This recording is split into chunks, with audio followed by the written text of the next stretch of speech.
Hello student, welcome back to BEHS Sumati Academy. This is your science teacher. So we are learning the chapter 3, that is fiber to fabric. So today we have to start our new topic, that is silk, which is a fiber which is obtained from animals. Uh, silk or resam, both are the same thing. Silk is also known as a resam. It is a fiber which is obtained from a protective covering, which is also called a cocoon, which is made by the silkworm. Okay, so silk is obtained from the cocoon of silkworm.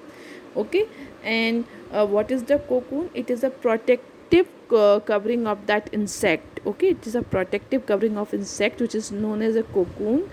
And this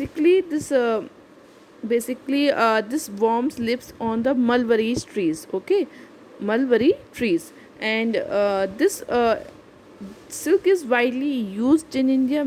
Even we can say it is very much we can say famous or in India and also other Asian countries. So what are the fibers? Fibers I have already explained you. These are the natural chain of proteins. Okay, so silk is also a natural fiber which is obtained from the silkworm, and the process of growing silkworm on mulberry trees and obtaining silk from them is called as sericulture. Means the process by which we get the silk from the silkworm, which these are those insects live on mulberry trees, and this process is known as sericulture, same as okay. And China, Japan, Thailand are the main producer of silk. If we will talk about, already we have learned in the history of the cloth that China is the first producer of the silk. So China, Japan, Thailand are the main producer of silk. So this is the process of silk. First we get the silk fiber from the cocoon of silkworm. Only those insects lives on the mulberry leaves, and with the help of the silk fiber we get the silk fabric. Okay,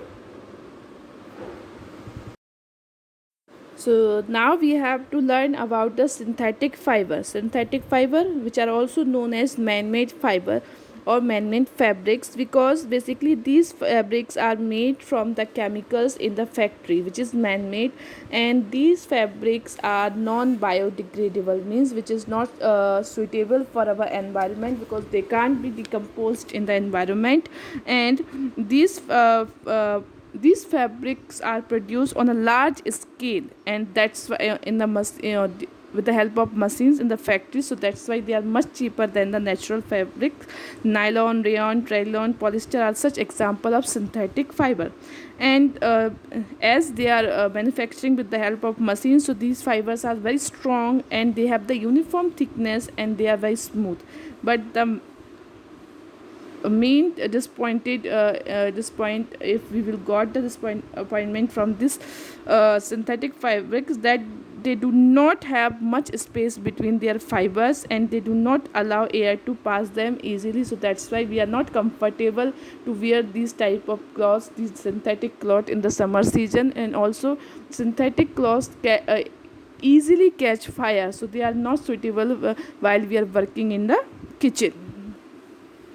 So now in the next live class we will meet with the next topic. Now today homework is here. You have to complete very short answer type questions. Okay, thank you.